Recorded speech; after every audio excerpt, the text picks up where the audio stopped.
로마서 1장 18절 이하에서부터 3장 20절까지 복음을 설명하는 바울은 인류가 예외 없이 모두 다 하나님의 심판 아래에 있다 하는 것을 증명해 보이고 있습니다. 복음이 되는 까닭은 그것 없이는 해결될 수 없는 자리에 있다. 이것을 먼저 증명해 보이는 것이죠. 우리는 1장 18절 이하에서는 어떻게 우리가 심판 아래에 있는가를 하나님을 알만한 것이 있음에도 하나님을 우상으로 바꾸고 자기 욕심대로 살아 더럽게 된 스스로 심판의 길을 간 인류를 고발하는 바울의 말을 보았습니다. 2장에 들어와서는 그것이 남들 잘못하는 거 보고 그거 잘못하는 거다. 그러면 안 된다. 그러면 그 사람은 괜찮은 사람이 아니라 그러면 안 된다를 안 하고 그러면 어떻게 살 것인가에 답이 있어야 된다가 2장 얘기입니다. 그러니까 2장 13절 하나님 앞에서는 율법을 듣는 자가 의인이 아니요 오직 율법을 행하는 자라야 의롭다 하심을 얻느니라 이렇게 얘기했죠.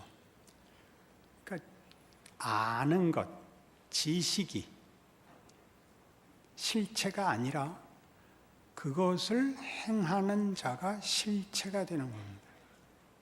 모르면 실체가 될 수 없고 아는 게 실체가 아니라 아는 걸 행해야 드디어 자신이 그 실체가 되는 것입니다.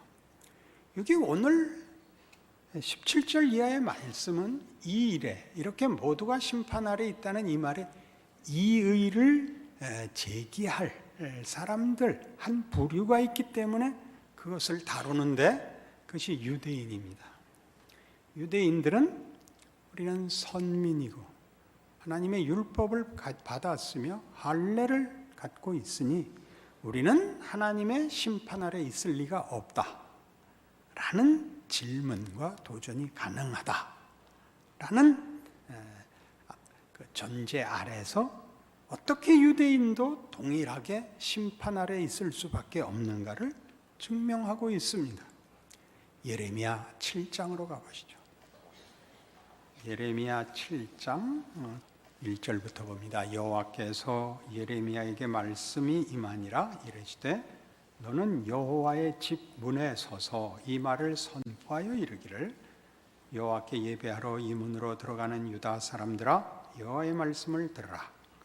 만군의 여호와 이스라엘의 하나님께서 이와 같이 말씀하시되 너희 길과 행위를 바르게 하라. 그리하면 내가 너희로 이곳에 살게 하리라. 너희는 이것이 여호와의 성전이라 여호와의 성전이라 여호와의 성전이라 하는 거짓말을 믿지 말라. 너희가 만일 길과 행위를 참으로 바르게 하여 이웃들 사이에 정의를 행하며 이방인과 고아와 과부를 압제하지 아니하며 무죄한 자의 피를 이곳에서 흘리지 아니하며 다른 신들 뒤를 따라 화를 자초하지 아니하면 내가 너희를 이곳에 살게 하리니 곧 너희 조상에게 영원 무궁토록 준 땅이니라. 이렇게 꾸짖고 있습니다. 예레미야 선지자를 일으켜 성전문 앞에 서서 이것이 여호와의 전이라 이것이 여호와의 전이라. 그게 무슨 말이죠? 우리가 지었다. 네가 하나님께 성전을 바치면 네 임무가 끝나고 내가 하나님으로부터 호의를 받는 것의 전부라고 생각하지 마라. 나에게 나를 위하여 성전을 짓고 와서 제사를 할 나를 알고 내 앞에 엎드릴 지식과 신앙이 있거든 그것의 실체를 보여라. 여기 있는 대로 고아와 과부를 압제하지 않고 무죄한 자의 피를 흘리지 않는 그것이 선행이기 때문에 하라는 것이 아닙니다. 그것이 하나님이 가지시는 속성, 기뻐하시는 우리를 부르시는 실체의 본질입니다. 자비와 정의, 그걸 행하지 않고 다른 무엇으로 그 내용을 소유할 수 없다고 얘기하는 장면입니다.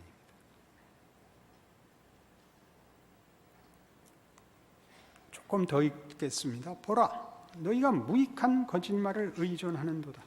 너희가 도둑질하며 살인하며 간음하며 거짓 맹세하며 바알에게 분향하며 너희가 알지 못하는 다른 신들을 따르면서 내 이름으로 일컬음을 받는 이 집에 들어와서 내 앞에 서서 말하기를 우리가 구원을 얻었나이다 하느냐?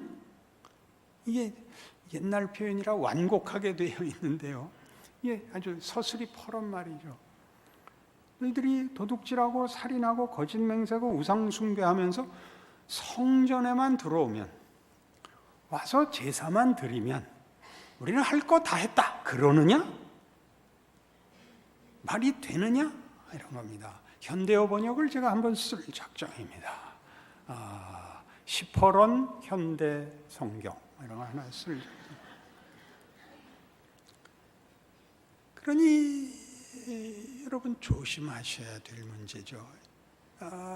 유대인이 선민이라는 지위, 율법을 가지고 있고 할례를 베풀었다는 것이 실체를 대신할 수 있느냐?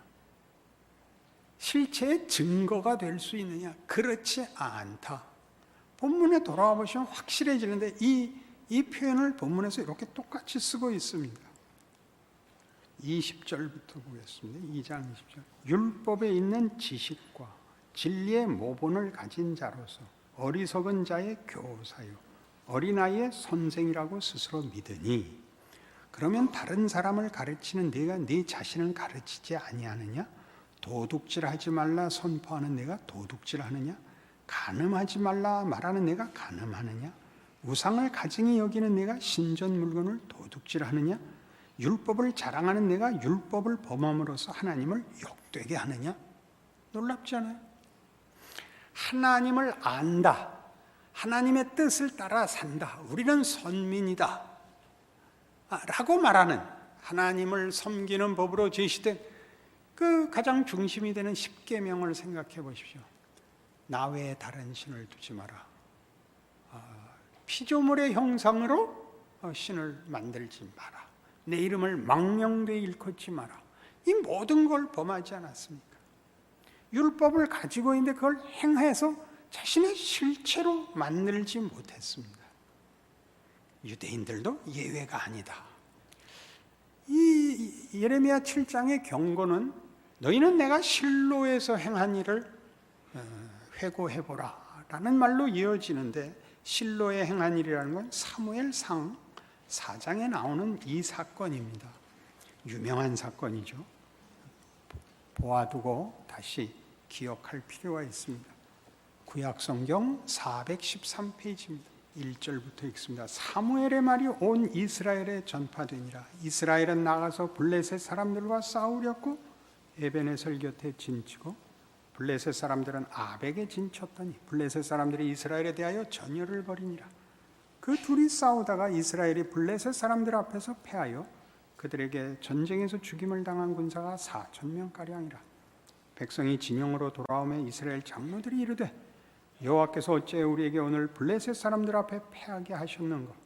여호와의 언약궤를 실로에서 우리에게로 가져다가 우리 중에 있게 하여 그것으로 우리를 우리 원수들의 손에서 구원하게 하자 하니, 이에 백성이 실로에 사람을 보내어 그룹 사이에 계신 만군의 여호와의 언약궤를 거기서 가져왔고 엘리의 두 아들 홈니와 비느하스는 하나님의 언약궤와 함께 거기에 있었더라. 여호와의 언약궤가 진영에 들어올 때 온 이스라엘이 큰 소리로 외치매 땅이 울린지라. 블레셋 사람이 그 외치는 소리를 듣고 이르되 히브리 진영에서 큰 소리로 외치면 어찌 됨이냐 하다가 여호와의 궤가 진영에 들어온 줄을 깨달은지라. 블레셋 사람이 두려워하여 이르되 신이 진영에 이르렀도다 하고 또 이르되 우리에게 화로다. 전날에는 이런 일이 없었도다. 우리에게 화로다. 누가 우리를 이 등한 신들의 손에서 건지리요. 그들은 광야에서 여러 가지 재앙으로 애굽인을 친 신들이니라. 너희 블레셋 사람들아 강하게 되며 대장부가 되라.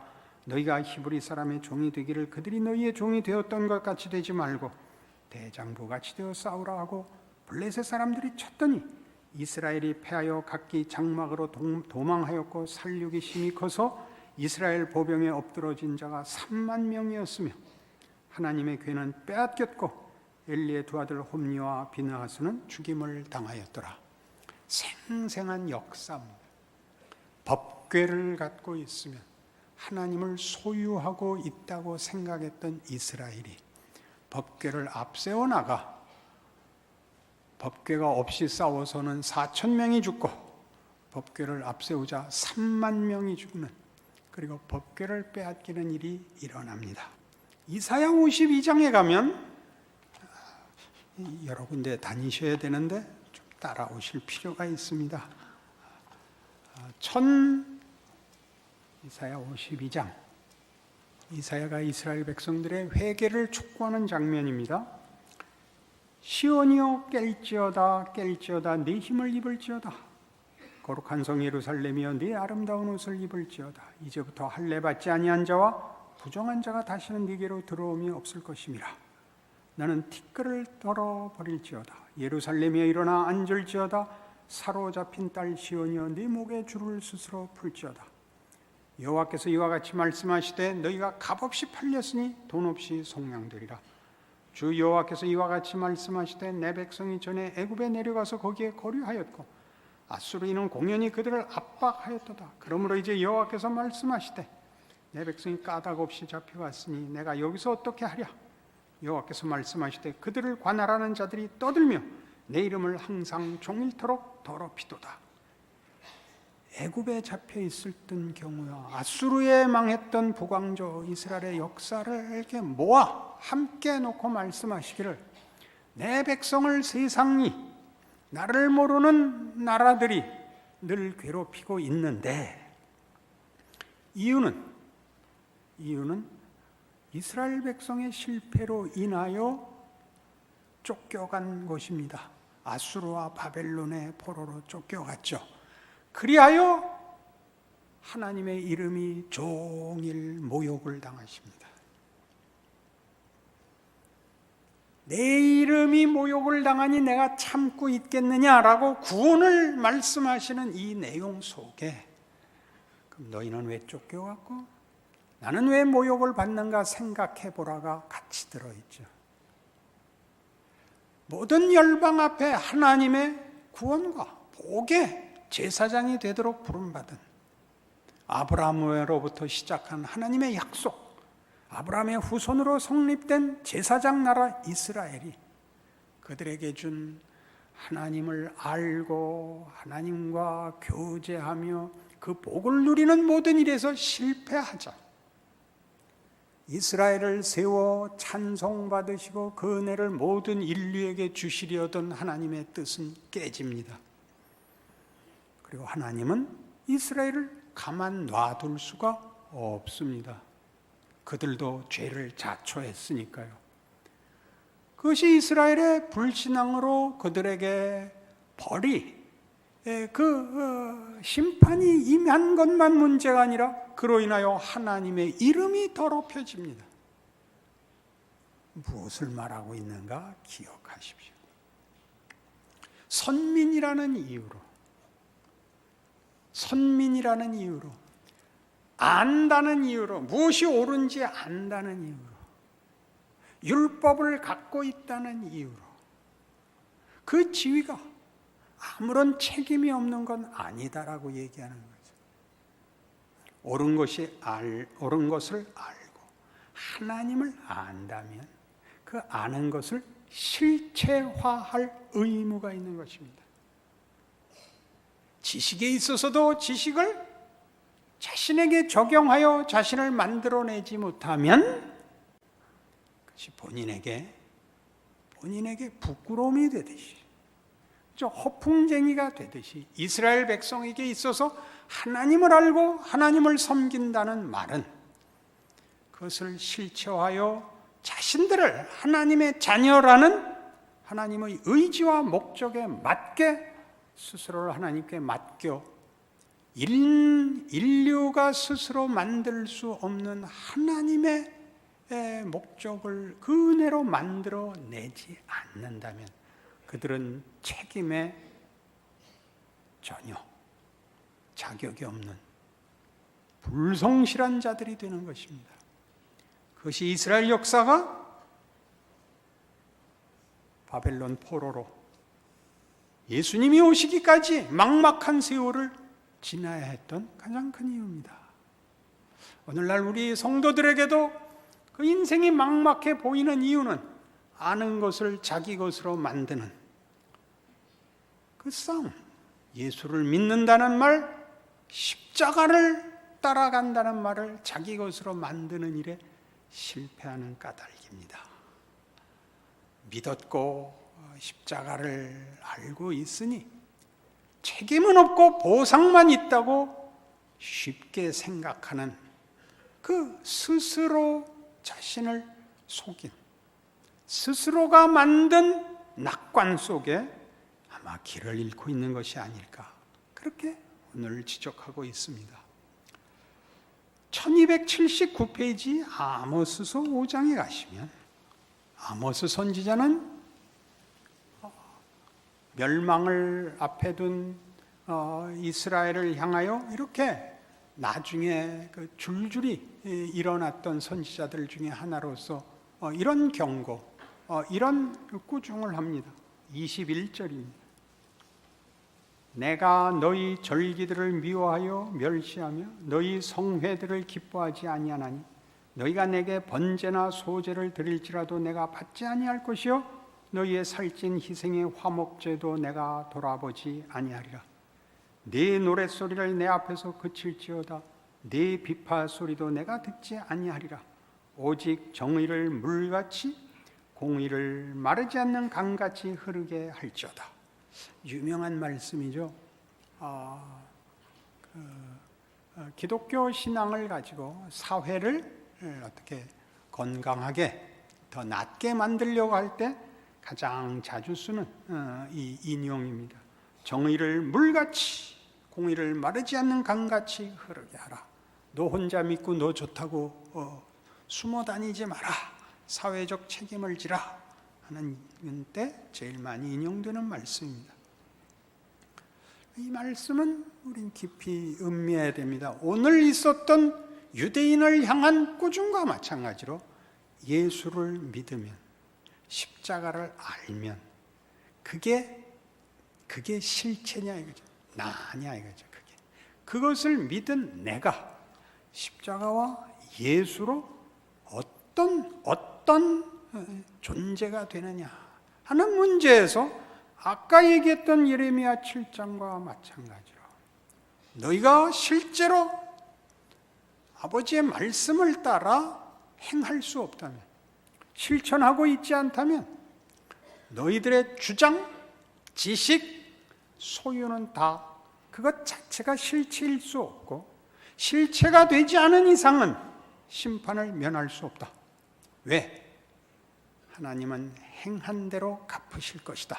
이것이 로마서 1장 18절부터 3장 20절에 이르는 모든 추상 같은 심판의 기준입니다. 각각 그 행한 대로 갚으실 것이라. 여기에 다 떨어야 되는 겁니다. 그 조건을 만족시키라 이렇게 간단한 얘기가 아니라 너희가 뭘 알고 있느냐 이거죠. 세상 사람은 무지해서 못 믿었다고 합시다. 우리는 알고 있죠. 유대인들은 먼저 알았으며 신약시대 성도들은 예수로 인하여 믿고 알게 됐습니다. 그러나 몰라서 심판을 받는 것이 아니라 몰라서 못해서 심판을 받고, 아는 자도 알면 되는 것이 아니라 알아서 하지 않으면, 몰라서 못한 것을 알면 한다고 생각을 하는 대목에 대한 공격입니다. 안 것이 모른 것과 대비되지, 모르고 못한 것과 알고 못한 것은 둘 다 못한 거가 됩니다. 행한 대로 갚으실 것입니다. 그러니까 무시무시한 생각을 하셔야죠. 여러분이 아는 것이 여러분을 뭘로 만들었습니까? 여러분을 뭘로 만들고 있습니까?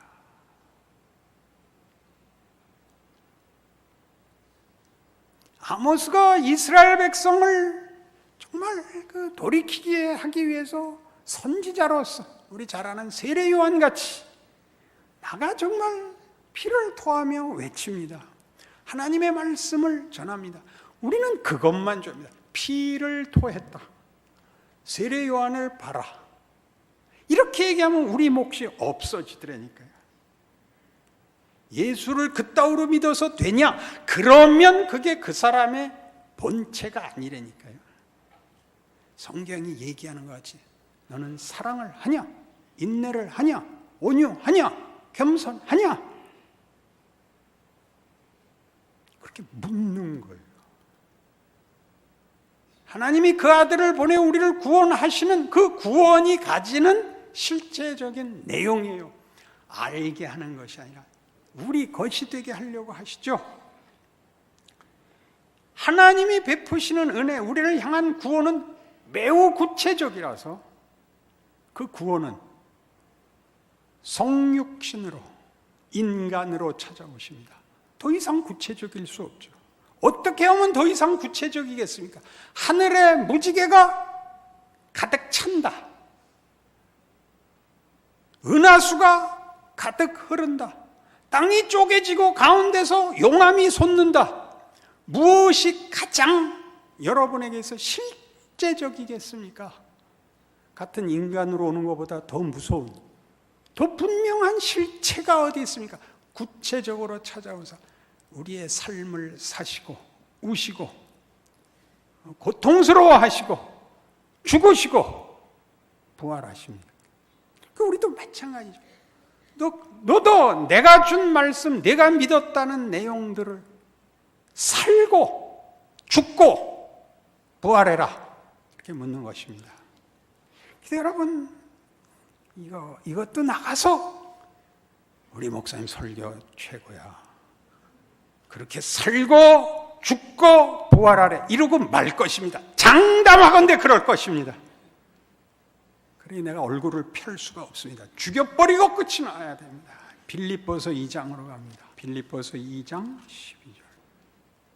그러므로 나의 사랑하는 자들아, 너희가 나 있을 때뿐 아니라 더욱 지금 나 없을 때에도 항상 복종하여 두렵고 떨림으로 너희 구원을 이루라. 너희 안에서 행하시는 이는 하나님이시니 자기의 기쁘신 뜻을 위해 너희에게 소원을 두고 행하게 하시나니 모든 일을 원망과 시비가 없이 하라.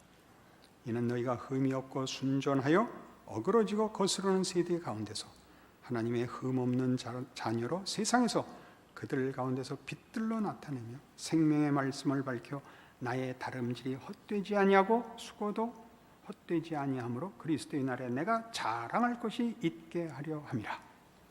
두렵고 떨림으로 너희 구원을 이루라. 그 쉬운 거 아니다 이렇게 말씀하는 셈입니다. 12절 안에요, 그죠? 그 앞에 11절이 있죠. 당연히 성경만 보면 모든 생각이 도망을 가는 이유는 무엇일까요? 앞은 계속 앞 숫자가 있습니다. 5절 이하가 이것이었습니다. 너희 안에 이 마음을 품으라. 곧 그리스도 예수의 마음이니 그는 근본 하나님의 본체시나 하나님과 동등됨을 취할 것으로 여기지 아니하시고 오히려 자기를 비워 종의 형체를 가지사 사람들과 같이 되셨고 사람의 모양으로 나타나사 자기를 낮추시고 죽기까지 복종하셨으니 곧 십자가에 죽으심이라. 이것을 근거로 아까 아모스를 가지고 얘기한 것처럼 그렇게 꾸짖고 소리 지르면 일이 다 되는 것이 아니라 책임이 면제되는 것이 아니라 그게 자기 실체가 아니라 예수 그리스도의 성육신과 죽음과 삶처럼 찾아오신 하나님의 구체적인 은혜에 대하여 구체적인 나 자신이 빛이 되어야 됩니다. 빛을 비추지 마시고 빛을 들어 횃불을 들어 비추지 마시고 여러분 자신이 빛이 되라는 겁니다. 여러분 자신의 실체가 되라고요. 말씀과 약속과 구원과 새 생명의 실체가 되셔야 됩니다. 그렇지 않으면 살아내지 않으면 아무도 여러분을 보고 빛을 보지 못합니다.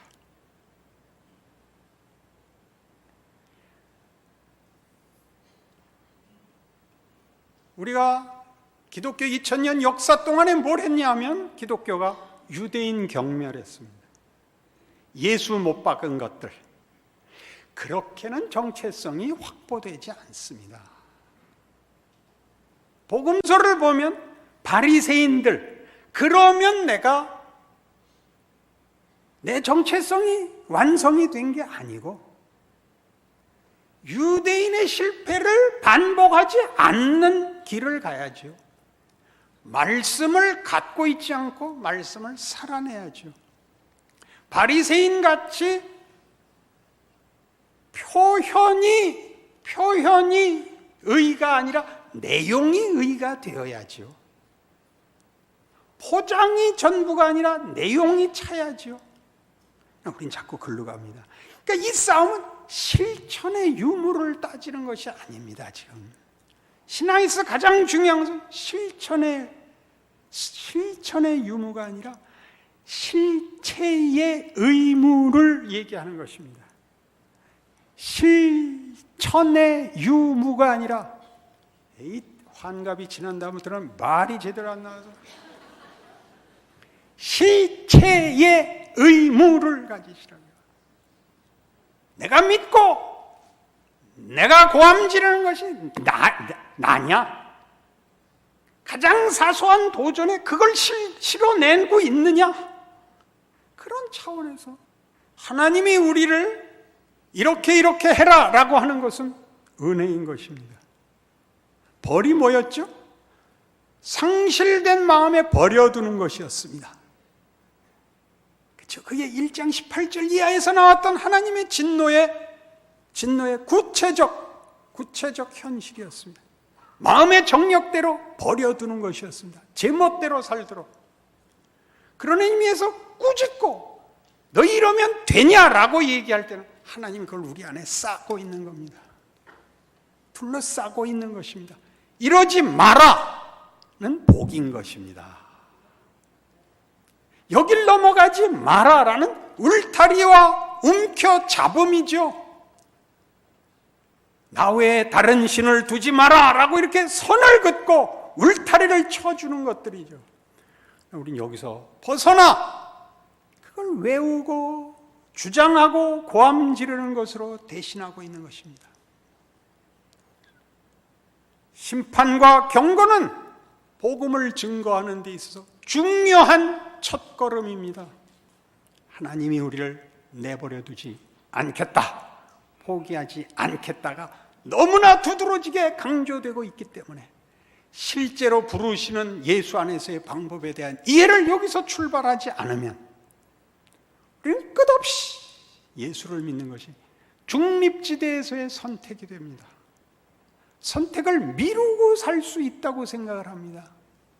미루고 있는 동안은 다 울타리 밖에 있는 겁니다. 버려져 있는 것입니다. 붙잡으러 오시는 손길을 구하고 엎드려 하나님의 통치 아래 있겠습니다. 저를 울타리 밖에 서 있지 못하게 해 주십시오라고 구하고 하나님의 백성으로 살아야 하는 것이 저들을 공격하고 무슨 구호를 외치는 것이 아니라 내가 다른 사람으로 부름을 받았다는 걸 기억해야 합니다. 구체적으로요, 매일의 현실 속에서 도전하는 세상의 위협을 타협할 것인가 말 것인가에서 하나님 앞에 은혜를 구하셔야 됩니다. 고린도후서 5장 11절과 20절과 21절을 묻고 제가 바울의 이 깊고 깊은 그의 고백을, 그의 비는 마음을 이렇게 합해서 이렇게 요약했습니다.